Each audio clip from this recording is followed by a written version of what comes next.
Да, баш. Кои сте вие да ме судите, мене или другиот или третиот или па и гледате си ги вашите животи? Ако имаат. Новинарката нормално желна за кликови и за тоа дека ќе земе 200-300 денари од таа објава, што ќе кликаат дека шејкот и рена глупости ово она, нели? И за шејкот ќе да. Значи кликат и ќе земе некои си мизерни 200-300 денари, ама она ќе напише, на пример. Кај го запозна шејкот? И сега слушај, и тогаш знам дека се здружија они, баш Орце и една новинарка, мене да ме рентаат на. Да, ама не значи дека па са ја имав само штета.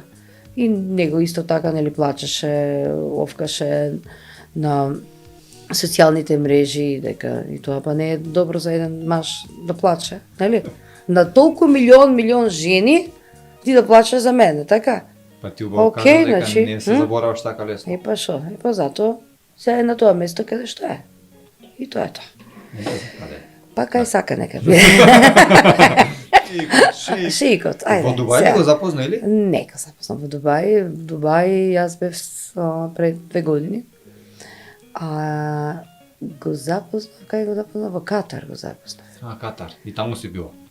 Да, бев тамо и баш во времето кога сите нели вика и како го поднесе ова или тоа, јас кога да ти кажам искрено кога сите пишуваат за мене, јас си ги спакував коферите и како вика, кога нешто не ти оди добро, замени на одмор.